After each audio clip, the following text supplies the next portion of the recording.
ಸಿದ್ದರಾಮಯ್ಯ ಜೊತೆ ಸಾಯೋವರೆಗೂ ಇರ್ತೀನಿ, ಸಿದ್ದರಾಮಯ್ಯ ಜೊತೆ ಬಂಡೆಯಂತೆ ನಿಲ್ತೀನಿ ಅಂತ ಅಚ್ಚರಿಯ ಹೇಳಿಕೆಯನ್ನ ಕೊಟ್ಟಿದ್ದಾರೆ. ಅಹಿಂದ ಸಮುದಾಯಕ್ಕೆ ಡಿಕೆ ಶಿವಕುಮಾರ್ ಮಾತನ್ನ ನೀಡಿದ್ದಾರೆ. ಹಾಸನದಲ್ಲಿ ಡಿಕೆ ಶಿವಕುಮಾರ್ ಒಂದು ಅಚ್ಚರಿಯ ಹೇಳಿಕೆಯನ್ನ ಕೊಟ್ಟಿದ್ದಾರೆ ನೋಡಿ. ಯಾರು ಭಯಪಡುವಂತಹ ಅಗತ್ಯವೇ ಇಲ್ಲ, ನಾನು ಸಿದ್ದರಾಮಯ್ಯನವರ ಜೊತೆ ಇರ್ತೀನಿ, ಈಗಲೂ ಇದ್ದೀನಿ, ಮುಂದೇನೂ ಇರ್ತೀನಿ, ನಾಳೆ ಎಲ್ಲ ಸಾಯೋವರೆಗೂ ಕೂಡ ಇರ್ತೀನಿ. ಸಿದ್ದರಾಮಯ್ಯ ವಿರೋಧಿಗಳಿಗೆ ಶಾಕ್ ಅನ್ನ ಕೊಟ್ಟಿದ್ದಾರೆ ಡಿಕೆಶಿ. ತೀವ್ರ ಕುತೂಹಲಕ್ಕೆ ಕಾರಣವಾಗುಬಿಟ್ಟಿದೆ ಡಿಸಿಎಂ ಡಿಕೆಶಿ ಹೇಳಿಕೆ.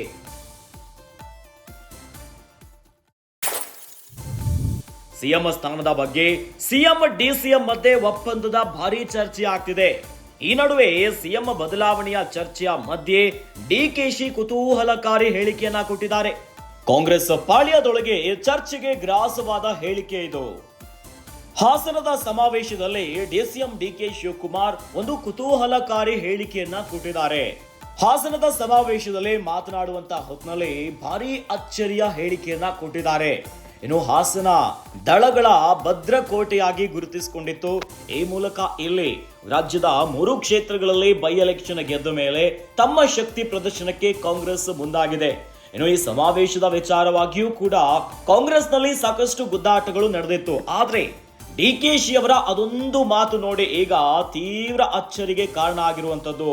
ಸಿದ್ದರಾಮಯ್ಯ ಜೊತೆ ಬಂಡೆಯಂತೆ ನಿಲ್ತೀನಿ, ಯಾರು ಭಯ ಪಡುವಂತ ಅಗತ್ಯವೇ ಇಲ್ಲ, ನಾನು ಸಿದ್ದರಾಮಯ್ಯನವರ ಜೊತೆ ಇರ್ತೀನಿ ಅಂತ ಡಿಕೆ ಶಿವಕುಮಾರ್ ಹೇಳಿದ್ದಾರೆ.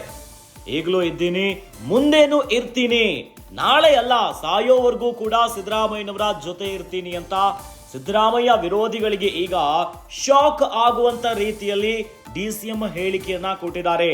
ಇದೇ ಹೇಳಿಕೆ ನೋಡಿ ಭಾರಿ ಚರ್ಚೆಗೆ ಕಾರಣ ಆಗಿದೆ.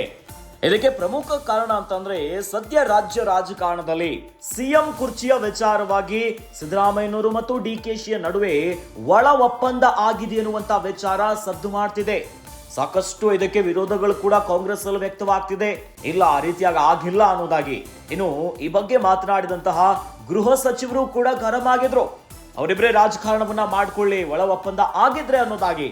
ಇವೆಲ್ಲದರ ನಡುವೆ ಡಿಕೆ ಶಿವಕುಮಾರ್ ಅವರ ಈ ಹೇಳಿಕೆ ನೋಡಿ ಎಲ್ಲರಿಗೂ ಕೂಡ ಕುತೂಹಲ ಮೂಡಿಸ್ತಾ ಇದೆ.